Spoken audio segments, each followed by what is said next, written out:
नमस्कार विद्यार्थी व पालक मित्र. मी डॉक्टर सुनील राऊत, संचालक हायटेक एज्युकेशन बीड.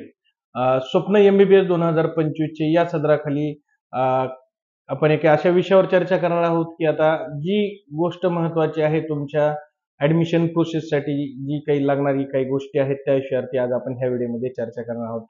तर आजच्या जो व्हिडिओचा आपला विषय आहे की 2025च्या ऍडमिशन प्रोसेससाठी लागणारी महत्त्वाची कागदपत्रे.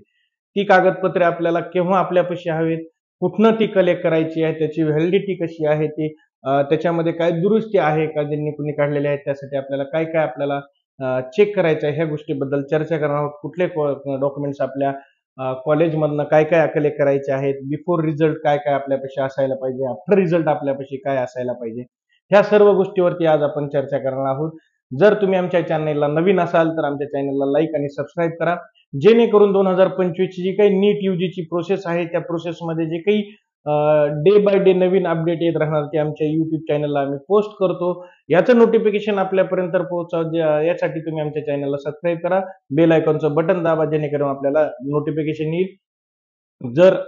तर आज आपण आपल्या विषयाला चालू करू. तत्पूर्वी अजून तुम्हाला मी मागच्या 2 दिवसापासून सांगतोय, एक आनंदाची बातमी अशी येत आहे की आपण एक ऍप्लिकेशन लॉन्च करत आहोत.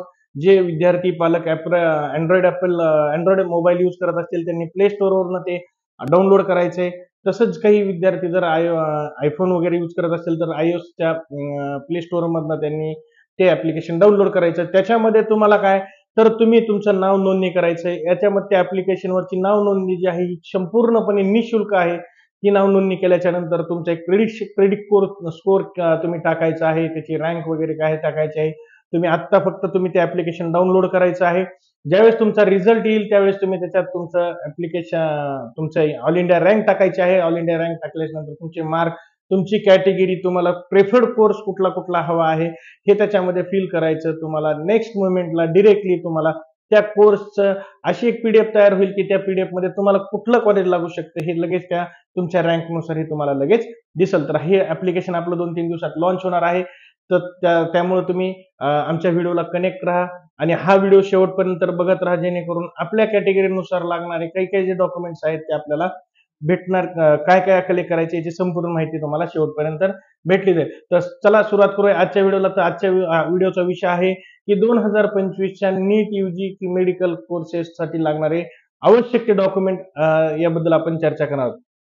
तर विद्यार्थी व पालक मित्र, आपली एक्झाम 4 मे 2025 रोजी झालेली आहे. बऱ्याच विद्यार्थ्यांनी आन्सर की आपले मार्क काढलेले आहेत प्रायव्हेट आन्सर की वरून. येत्या काही दिवसातच एक एनटीएची प्रोव्हिजनल आन्सर की आणि फायनल आन्सर की येईल. त्याच्यावरून तुम्ही अजून डबल तुमचे क्वेश्चन पेपर चेक करून तुमचे आन्सर काढू शकता. त्यानुसार बऱ्याचशा विद्यार्थ्यांनी आपापले प्रेडिक्ट स्कोर करून आपापले कोर्स वगैरे काही जे आहेत ते फायनल करायचे जवळपास त्यांनी फायनल केलेलं आहे. त्यानुसार आपले आता डॉक्युमेंट्स म्हणजे पुढची प्रोसेस काय आहे तर आपली डॉक्युमेंट्स आता रिझल्ट काही दिवसातच लागेल. त्यानंतर धावपळ करण्यापेक्षा आता जो काही आपला टाइम आहे ह्या टाइम मध्ये आपण डॉक्युमेंट रेडी करायचे आहेत. तर सर्वप्रथम विद्यार्थ्याला डॉक्युमेंट कुठले लागणार आहेत तर आपला जो काही नीटचा यूजीचा 2025चा फॉर्म भरलेला आहे त्याची पीडीएफ असेल. तो फॉर्म तुम्ही 4 फेब्रुवारी 2025 ते 4 मे 2025च्या मार्चच्या 4 मे 2025च्या या एक महिन्याच्या पिरियडमध्ये ज्या ज्या विद्यार्थ्यांनी फॉर्म भरलेला आहे त्या फॉर्मची जी काही पीडीएफ तुम्ही ज्यावेळेस तुम्ही होती ती तुमच्याकडे पीडीएफ तुमच्या सॉफ्ट कॉपी आणि एक हार्ड कॉपी असायला पाहिजे. त्याचबरोबर दुसरं डॉक्युमेंट म्हणजे तुमचं कुठलं तर तुमची जी काही तुम्ही एक्झाम दिलेली आहे 4 मे 2025 रोजी नीटची, त्याचं जे काही ऍडमिट कार्ड असेल तर ते ऍडमिट कार्डची एक पीडीएफ स्वरूपात एक कॉपी असावी किंवा सॉफ्ट एक हार्ड कॉपी म्हणजे एक त्या पीडीएफची प्रिंट काढलेली एक तुमचं ऍडमिट कार्ड असावं. त्याच्यावर फोटो नसला तरी काही हरकत नाही आणि तुमचं फोटोवाला ऍडमिट कार्ड असेल तरी काही हरकत नाही. ह्या 2 गोष्टी तुम्हाला सद्यस्थितीला एनटीएच्या पोर्टलवरून भेटणाऱ्या आहेत. एनटीएच्या पोर्टलवरून अजून तिसरं एक डॉक्युमेंट लागतं महत्वाचं, ते म्हणजे तुमचा नीटचा रिझल्ट. तो रिझल्ट आल्याच्या नंतर तुम्ही त्याची प्रिंट काढून ठेवायची आहे. हे 3 डॉक्युमेंट जे आहेत हे 3 डॉक्युमेंट तुम्हाला एनटीएच्या पोर्टलवरनं भेटतात. त्यातले 2 डॉक्युमेंट तुमच्याकडे ऑलरेडी आहेत. तिसरं डॉक्युमेंट रिझल्ट लागल्याच्या नंतर तुम्हाला भेटेल. त्यानंतर जे काही आता महत्वाचे डॉक्युमेंट आहेत ते म्हणजे कुठले तुमचे अकॅडमिक्स म्हणजे शालेय जीवनातले तुमचे कुठले कुठले कागदपत्र लागतात. तर त्यामध्ये पहिलं डॉक्युमेंट काय आहे, विद्यार्थी जर स्टेट बोर्डामधनं पास झालेला असेल तर त्या विद्यार्थ्यांनी त्याची 10वीची सनद म्हणजे मार्कशीट आणि गुणपत्रिका जे आहे आपण स्टेटमेंट ऑफ मार्क्स आणि गुणपत्रक जे आहे या दोन्ही गोष्टीने आपलं वेगवेगळ्या आहेत. तर त्याच्यामध्ये 10वीची सनद आणि 10वीची मार्कशीट ह्या दोन गोष्टी ओरिजिनल तुमच्याकडे असणं गरजेचं आहे आणि त्या तुमच्याकडे असणारच, कारण की तुमची 10वी झालेली 12वी झालेली याच्यामध्ये बरेचसे विद्यार्थी 12वीला फ्रेश असतील, त्यांचा रिझल्ट आता लागलेला आहे, मार्कशीट अजून आलेली नाही. 10वीचं तुम्हाला काय लागतं आहे तर तुमची 10वीची सनद आणि 10वीची मार्कशीट लागत आहे. जे विद्यार्थी सीबीएसई बोर्डामधनं पास झालेले आहेत 10th क्लास, त्यांचा मार्कशीट आणि सनद ही एकच असते, त्याच्यामुळे त्यांना दोन दोन ठेवायची काही गरज नाही. जे आयसीसी बोर्ड मधनं झालेले तर त्यांचं मार्कशीट आणि सनद वेगवेगळं असतं, ते पण त्यांनी दोन्ही त्यांच्याकडे असणं गरजेचं आहे. त्यानंतर तिसरं डॉक्युमेंट म्हणजे काय आहे तर 12वीचे कागदपत्र. तर 12वीच्या कागदपत्रामध्ये काय लागतं तर 12वीच्या विद्यार्थ्याचं गुणपत्रक आणि त्यांची सनद जी आहे. तर ह्या सनद जे आहेत तर सनद कोणत्या विद्यार्थ्यांची, जे विद्यार्थी लास्ट इयरला 12वीला होते, जे रिपीट आपण त्यांना म्हणतो की ज्यांनी रिपीट केलंय नीट, अशा विद्यार्थ्यांना त्यांचं मार्कशीट आणि सनद असणं त्यांच्याकडं गरजेचं आहे. ज्या विद्यार्थ्यांनी 2025 ला बोर्डची एक्झाम दिलेली आहे, अशा विद्यार्थ्यांचा मागच्या आठवड्यात जो काही रिझल्ट लागला आहे तर त्या रिझल्टची मार्कशीट त्यांना रिझल्टच्या आसपास म्हणजे प्रोसेसच्या आसपास त्यांना भेटून जाईल, त्यावेळेस त्यांना सनदची गरज लागणार नाही.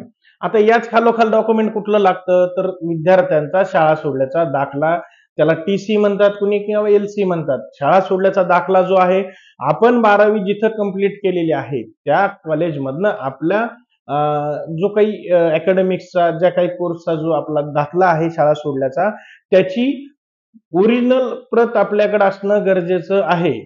आता काही विद्यार्थ्यांनी काय केलेलं आहे की रिपीट करायचंय, पण त्यांनी कुठंतरी कुठल्या बीएससी, कुणी पार्शली कुणी बीएमएसच्या गव्हर्नमेंटला किंवा अजून दुसऱ्या कोर्सला ऍडमिशन घेतलेलं आहे.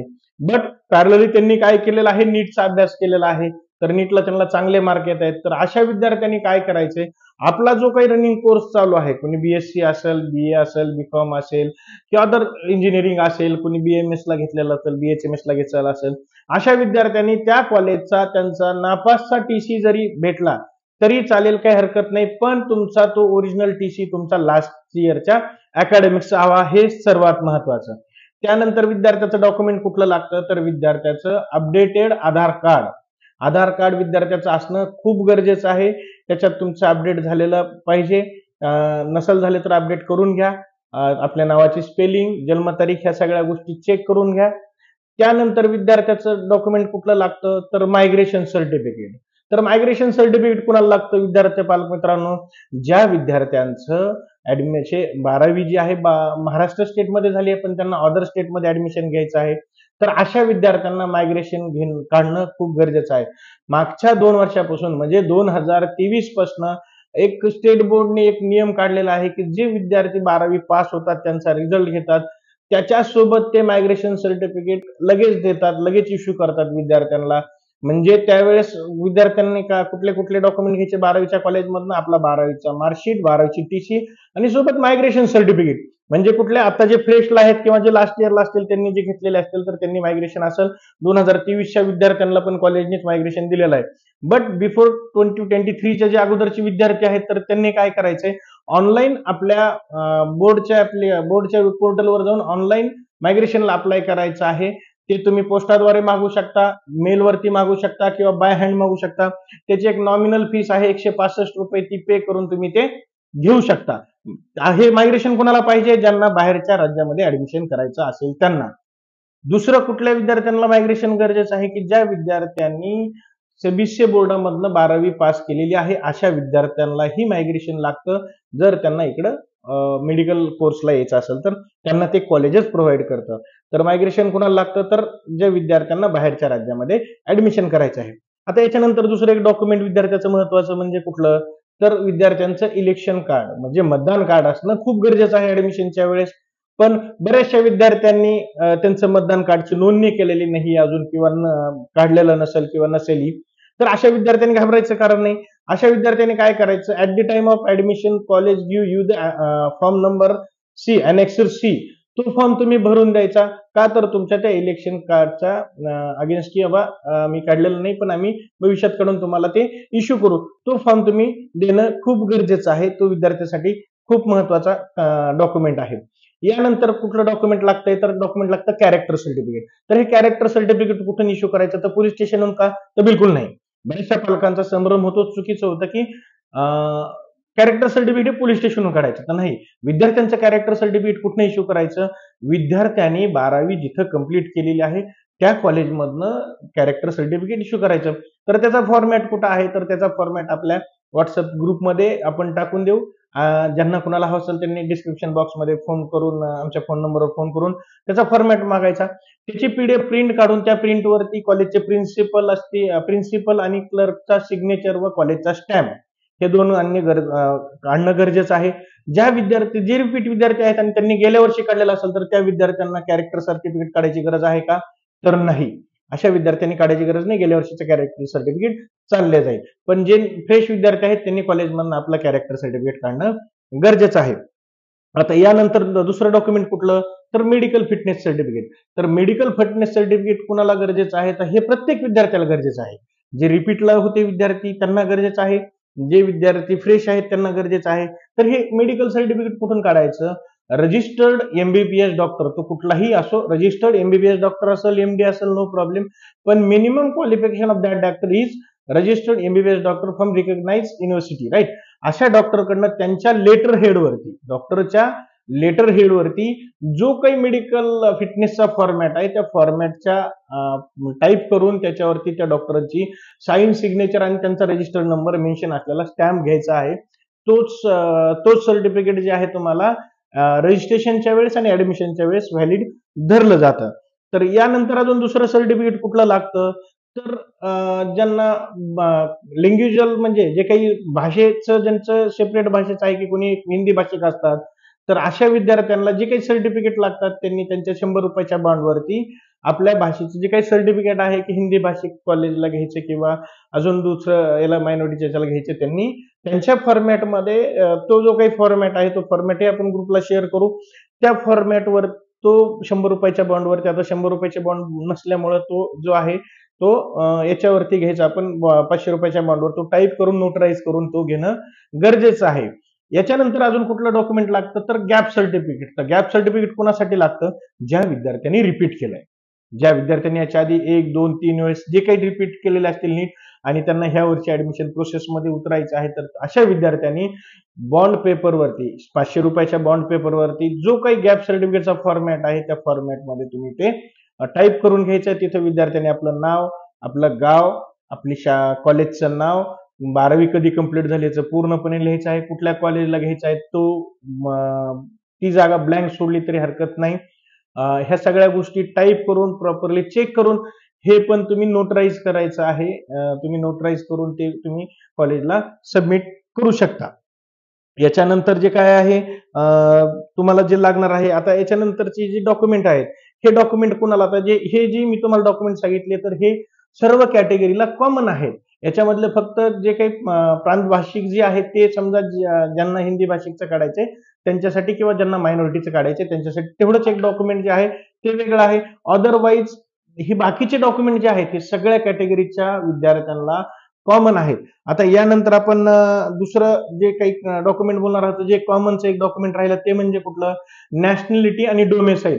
नॅशनॅलिटी आणि डोमेसाईल जे आहे हे तुम्ही तुमच्या तहसील कार्यालयामधनं, म्हणजे तुमचं गाव ज्या तहसीलला बिलॉंग करतं त्या तहसीलमधनं तुम्ही ते डॉक्युमेंट इश्यू करू शकता. नॅशनॅलिटी आणि डोमेसाईल हे तुम्ही दोघं म्हणजे नॅशनॅलिटी म्हणजे राष्ट्रीयत्व आणि डोमेसाईल म्हणजे आदिवास प्रमाणपत्र, हे जर तुम्ही एकत्र जरी असेल तरी काही प्रॉब्लेम नाही, वेगवेगळं जरी घेतलं तरी काही प्रॉब्लेम नाही. पण यात एक गोष्ट महत्वाची लक्षात ठेवा, ज्यावेळेस तुम्ही सेपरेट आदिवास प्रमाणपत्र किंवा रहिवासी प्रमाणपत्र घेता त्यामध्ये काय आहे, काही काही ठिकाणी तुम्हाला मराठी भाषेमध्ये हे प्रमाणपत्र इश्यू केलं जातं. बट समहाऊ तुम्ही कुठल्या तरी प्रोसेसमधनं अदर स्टेटला किंवा बाय ऑल इंडिया कोट्या 15% मधनं तुम्ही जर ऍडमिशन घेत असाल आणि तुम्हाला तुमचं ऍडमिशन हे अलॉटमेंट हे महाराष्ट्राच्या बाहेर आलं तर तुम्हाला हे आदिवास प्रमाणपत्र चालतं का? तर नाही. त्यावेळेस तुम्हाला ते इंग्लिश फॉर्मॅटमध्ये लागतं. तर सुरुवातीलाच काढताना ही गोष्ट लक्षात ठेवा, तुम्ही नॅशनॅलिटी डोमिसाईल एकत्र काढलं तर इंग्लिशमध्येच काढा, सेपरेट काढलं तरी इंग्लिशमध्येच काढा. एवढे जे डॉक्युमेंट आहेत सर्वांसाठी कॉमन आहेत. आता यानंतर जे कुठले डॉक्युमेंट आहेत हे आता वेगवेगळ्या कॅटेगरीनुसार असेल. जसं महाराष्ट्राच्या याच्यात बोलायला गेलं तर ओबीसी, एसीबीसी, त्याच्यानंतर EWS, VJ, NT, SC, ST यांच्यासाठी हे डॉक्युमेंट आता आपण त्याच्यावरती चर्चा करणार. तर सर्वात पहिलं डॉक्युमेंट कुठलं लागतं, तर आपल्या कॅटेगरीचं कास्ट सर्टिफिकेट हे आपल्याकडं पाहिजे. कुणी अप्लाय केलं नसेल तर त्यांनी अप्लाय करा, ते डॉक्युमेंट आपले इश्यू करा before the result. Caste certificate हे तुमचं जे काही तुमचं जे काही तहसील आहे तहसीलमधनं तुम्हाला ते इश्यू केलं जातं. त्यानंतर दुसरं डॉक्युमेंट आहे म्हणजे नॉन क्रिमिनल. आता ते नॉन क्रिमिनल कोणाला काढायचंय, की ज्यांचं उत्पन्न 8 लाखाच्या खाली आहे. आता बऱ्याचशा पालकांचं म्हणणं आहे की सर मर्यादा 5 लाखाची केली आहे, 12 लाखाची केली आहे, 15 लाखाची केली आहे. मी विद्यार्थी आणि पालकांना सांगू इच्छितो याची फक्त चर्चा झाली, त्याची अंमलबजावणी अजून झालेली नाही. त्यामुळे नॉन क्रिमिनल काढताना ज्यांचं उत्पन्न 8 लाखाच्या खाली आहे अशा पालकांनी नॉन क्रिमिनल विद्यार्थ्याचं काढून घ्यायचं आहे. ते पण तहसीलमधनं भेटतं. त्याची व्हॅलिडिटी 3 वर्षाची असते. लास्ट इयरला जे कोणी विद्यार्थ्यांनी पार्टिसिपेट केलेलं त्यांनी काढलेलं असेल तर त्या नॉन क्रिमिनलच्या शेवटच्या लाईनवरती आपल्या डॉक्युमेंटची व्हॅलिडिटी दिलेली असते. 2027 असेल, 2026 असेल तरी चालते प्रोसेसला. नवीन काढलं तरी काही हरकत नाही. पण हे नॉन क्रिमिनल काढताना तुम्हाला काय गरजेचं आहे, तर तुम्हाला इन्कम सर्टिफिकेट काढणं गरजेचं आहे. 1 वर्षाचं आणि 3 वर्षाचं. त्या अनुषंगाने तुमचं इन्कम बघून जाऊनच तुम्हाला नॉन क्रिमिनल दिलं जातं. आता हे 2 डॉक्युमेंट इश्यू झाले, कुठलं कास्ट सर्टिफिकेट आणि नॉन क्रिमिनल. तर ह्या 2 डॉक्युमेंट आल्याच्या नंतर सर्वात महत्वाचं डॉक्युमेंट लागतं कास्ट व्हॅलिडिटी. तुम्ही कोणत्या कास्टला बिलॉंग करत आहात तर त्या कास्टची व्हॅलिडिटी होणं हे खूप गरजेचं आहे. हे तुम्हाला सामाजिक न्याय भवनच्या ऑफिसमधनं तुम्हाला जे जिल्हा वाईज असतं तिथं तुम्हाला भेटलं जातं. तर अशा विद्यार्थ्यांना जे काही कास्ट बिलॉंग करतात त्या विद्यार्थ्यांनी काय करायचं, तर आपल्या कॅटेगरीची कास्ट व्हॅलिडिटी करणं हे खूप कंपल्सरी आहे. त्याच्यानंतर बऱ्याचशा विद्यार्थ्यांना काय आहे की आपण ऑल इंडियामध्ये पण प्रोसेसचा भाग घेणार आहोत. काही विद्यार्थी आपल्या स्टेट कोट्याचे जे काही ओपन AIQ चे सीट 15% भरतो BMS चे. अशा विद्यार्थ्यांना ज्यांना पार्टिसिपेट करायचे अशा विद्यार्थ्यांनी सर्वात महत्वाची एक गोष्ट लक्षात ठेवा, जे विद्यार्थी कास्टला बिलॉंग करतात त्यांनी सेंट्रलमध्ये ओबीसी त्यांनी सेंट्रल ओबीसी NCL काढून घ्यायचं आहे. जे विद्यार्थी SC ST ला बिलॉंग करतात त्यांनी सेंट्रलचं SC ST चं सर्टिफिकेट काढायचं आहे. जे विद्यार्थी EWS ला बिलॉंग करतात अशा विद्यार्थ्यांनी आपलं सेंट्रलचं SC ST चं आणि EWS चं जे काही ज्या कॅटेगरीला बिलॉंग करतात अशा विद्यार्थ्यांनी काढणं गरजेचं आहे. सेंट्रलचे जे काही तुम्ही डॉक्युमेंट काढतात तर त्याची व्हॅलिडिटी ही त्या वर्षीच्या फायनान्शियल इयरला 31 मार्चला संपते. म्हणून आता ज्यांनी अगोदर काढले असतील तर त्यांनी एक गोष्ट खबरदारी लक्षात ठेवा, 1 एप्रिलच्या नंतर ज्यांनी डॉक्युमेंट सेंट्रलचं काढले असेल तर ते 31 मार्च 2026 पर्यंत व्हॅलिड आहे. त्याच्यामुळे त्यांनी डबल काढू नये. बाकी ज्यांनी नाही काढले त्यांनी ते अप्लाय करायला गरजेचं आहे, कारण की जर तुम्हाला सेंट्रलच्या प्रोसेसमध्ये जायचं असेल तर. आणि याच्यासाठी जो आहे SC ST चा जो काही विद्यार्थी आहेत त्यांच्यासाठी सेंट्रल कास्टचा जो काही SC ST चा जो काही फॉर्मॅट आहे तो वेगळा असतो. तो प्रत्येक ठिकाणी जे काही एजंट्स लोक काम करतात तहसीलच्या सर्टिफिकेट काढून देणार किंवा सेतू केंद्र असतं त्यांच्याकडे अवेलेबल असतो. त्यांना काही जे डॉक्युमेंट लागतात ते डॉक्युमेंट देऊन तुम्ही काढू शकता. आता याच्यानंतर दुसरं सर्टिफिकेट म्हणजे कुठलं, तर ऍडिशनल जे डॉक्युमेंट्स आहेत तर ते कुठले आहेत, पॅरलल रिझर्वेशनचे. तर पॅरलल रिझर्वेशनचे कुठले, तर पहिले येतं D1 D2 आणि D3. हे कुठले येतात, हे येतात फक्त डिफेन्स कॅटेगरीतल्या विद्यार्थ्यांचे ज्यांचे पालक हे डिफेन्समध्ये होतात, जे की रिटायर झाले असतील, कुणी रनिंग असतील म्हणजे जे वर्किंग असतील. बट हे कुठले, हे फक्त मिलिटरीवाल्या मुलांसाठी रिझर्वेशन आहे. बाकी पॅरामिलिटरीवाले जे काही असतात CFI CIFS CRPF हे काही जे बॉर्डर सिक्युरिटी फोर्स वगैरे जे असतात BSF वगैरे यांच्यासाठी हे रिझर्वेशन नाहीये. बाकी मिलिटरीवाल्यांसाठी हे रिझर्वेशन आहे. याच्यामध्ये 3 कॅटेगरी आहेत, त्या म्हणजे कुठल्या, तर D1 आहे, D2 आहे आणि D3 आहे. ह्या D3 मध्ये म्हणजे काय आहे, तर ट्रान्सफर सर्टिफिकेट जे आहे की समजा एखादा पाल्य तिकडं समजा अदर स्टेटमध्ये ते वर्किंग आहेत पण त्यांना ऍडमिशन इथं घ्यायचं आहे तर त्यांचं ट्रान्सफर सर्टिफिकेट करून D3 साठी आहे. D1 कुठला आहे, तर जे पाल्य रिटायर झालेले आहेत असे पालक रिटायर झालेले आहेत मिलिटरीमधून त्यांच्या पाल्यांसाठी D1 आहे. आणि D2 म्हणजे कोण, those person who are working as an Indian army present date अशा विद्यार्थ्यांसाठी D2 सर्टिफिकेट काढणं खूप गरजेचं आहे. त्यानंतर जे आहे तर दुसरं जे सर्टिफिकेट लागणार आहे तो कुठलं, तर हिली एरियाचं. तर हिली एरियाचं सर्टिफिकेट कुणाला फायद्याचं आहे, असे विद्यार्थी जे की डोंगरी विभागामध्ये त्यांचं 1ली ते 10वी शिक्षण झालेलं आहे. तर अशा विद्यार्थ्यांना, त्यांचं गाव डोंगरी विभागात आहे, तर अशा विद्यार्थ्यांनी तहसील मधून आपलं स्वतःचं आणि वडिलांचं डोंगरी विभागाचं सर्टिफिकेट काढणं गरजेचं आहे. त्याचबरोबर वडिलांचं डोमिसाईल असणंही खूप गरजेचं आहे, ज्यांना हे पॅरलल रिझर्वेशनचा बेनिफिट घ्यायचा आहे. त्याच्यानंतर कुठलं आहे, एमकेबी सर्टिफिकेट. एमकेबी सर्टिफिकेट म्हणजे कुठलं, तर महाराष्ट्र कर्नाटका बॉर्डर. ह्यामध्ये जे काही विद्यार्थ्याचे आलेले आहेत, ज्यांचे गाव आहे तिथं ते महाराष्ट्र कर्नाटक बॉर्डरमध्ये वादग्रस्त आहेत, अशा विद्यार्थ्यांना त्यांनी एमकेबीचं सर्टिफिकेट काढणं गरजेचं आहे, जर एमकेबीचं त्यांना पॅरलल रिझर्वेशन घ्यायचं असेल तर. आता हे जे रिझर्वेशन बोललो आहे मी तुम्हाला, पॅरललचं डिफेन्स असेल, एमकेबीचं असेल किंवा हिल एरियाचं असेल, तर हे हे रिझर्वेशन कोणाला असतात, तर हे फक्त गव्हर्नमेंट कॉलेजलाच रिझर्वेशन असतात. याबरोबर चौथं रिझर्वेशन म्हणजे सगळ्यात महत्वाचं कुठं, तर पीडब्ल्यूडी. पीडब्ल्यूडी म्हणजे काय, तर अपंग किंवा दिव्यांग विद्यार्थ्यांसाठी हे एक रिझर्वेशन दिलेलं आहे. हे रिझर्वेशन गव्हर्नमेंट कॉलेजलाच होतं आणि त्याच्यासाठी काय असतं, तुम्हाला तुमचे डॉक्युमेंट व्हेरीफाय करावं लागतात अपंगाचे. ते कुठनं करावं लागतात, तर मुंबईमध्ये 3 सेंटर आहेत, 2 मुंबईमध्ये, 1 नागपूरमध्ये. तुम्ही जे काही फॉर्म भरताना ते काही जे स्पेशल रिझर्वेशन घेतलेलं असेल, त्या रिझर्वेशनच्या आधारेच तुम्हाला ते डॉक्युमेंट व्हेरीफाय केल्याच्या नंतर तुम्हाला त्याच्यात पार्टिसिपेट करता येतं. तर त्याच्यासाठी काय लागतं, तर तुमचं सिव्हिल हॉस्पिटलचं जे काही तुमचे ज्या काही जिल्ह्याला बिलॉंग करतात त्या सिव्हिल हॉस्पिटलचं, सिव्हिल सर्जनच्या साईनचं अबोव्ह 40% तुम्ही अपंग असल्याचं सर्टिफिकेट लागतं. ते ते सर्टिफिकेट असणं गरजेचं आहे. त्याच सर्टिफिकेटच्या आधारे तुम्ही ज्यावेळेस रिझल्ट लागतो आणि प्रोसेस चालू होती, तर एक 8 दिवस तुम्हाला स्पेशल दिलेले असतात की अपंगाचं सर्टिफिकेट व्हेरीफाय करायला. ते तुम्ही दिलेल्या सेंटरला जाऊन सर्टिफिकेट व्हेरीफाय करणं खूप गरजेचं आहे. ते केल्याच्या नंतर तुम्हाला त्याचा बेनिफिट घेता येतो आणि त्याचा कट ऑफ खूप कमी असतो. तर विद्यार्थी व पालक मित्र, आज आपण चर्चा केलेली आहे की 2025 साठी लागणारे जे काही डॉक्युमेंट्स आहेत त्याबद्दल सविस्तर एक एक डॉक्युमेंट वाईज आपण चर्चा केलेली आहे. हे डॉक्युमेंट तुम्ही होईल तितकं रिझल्ट लागायच्या अगोदर तुम्ही कलेक्ट करून ठेवा. प्रत्येक डॉक्युमेंटच्या 6-6 झेरॉक्स काढून ठेवा. एक स्कॅन केलेली कॉपी जी असेल सॉफ्ट कॉपी, ही सॉफ्ट कॉपी तुमच्या मेलवरती ठेवा, तुमच्या व्हॉट्सअपवरती ठेवा. प्रत्येक डॉक्युमेंटचे एक एक सेपरेट पीडीएफ. त्याचबरोबर एक पेन ड्राईव्ह आणून त्या पेन ड्राईव्ह मध्ये ठेवा. ऍडमिशनच्या वेळेस तुम्हाला तो पेन ड्राईव्ह लागतो.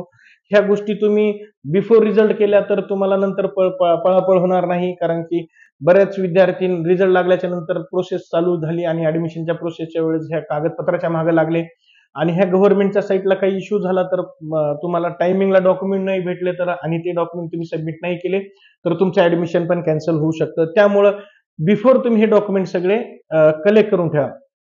तर आजच्या व्हिडिओमध्ये आपण माहिती घेतली की लागणारे डॉक्युमेंट, आणि आजच्या व्हिडिओला आपण इथंच थांबू. अपेक्षा करतो हा व्हिडिओ तुम्हाला आवडलाच असेल. आपली पेड काउन्सिलिंग चालू झालेली आहे. ज्यांना कुणाला पेड काउन्सिलिंग बद्दल माहिती हवी आहे तर डिस्क्रिप्शन बॉक्समध्ये आमचे नंबर दिलेले आहेत, त्याच्यावरती तुम्ही फोन करून डिस्क्रिप्शन बॉक्समधून फोन करून तुम्ही याची माहिती घेऊ शकता, डॉक्युमेंटची किंवा काउन्सिलिंगची किंवा पेड काउन्सिलिंगची ती माहिती घेऊ शकता. तसंच व्हॉट्सअप ग्रुपची लिंक दिलेली आहे, त्या ग्रुपला तुम्ही जॉईन होऊ शकता आणि येणाऱ्या काही जे अपडेट्स आहेत मी तुम्हाला ग्रुपमध्ये त्याच्यामध्ये टाकल्या जातात. पेड काउन्सिलिंगचा ग्रुप सेपरेट आहे, त्याच्यात एक्झामच्या नंतर फक्त तोच ग्रुप ऍक्टिव्ह राहतो, त्याच्यावरती पूर्ण माहिती दिली जाते. तर आजच्या व्हिडिओला इथंच थांबतो. भेटू पुढील व्हिडिओमध्ये नवीन एका विषयावरती. तुर्तास आज आपली रजा घेतो. धन्यवाद.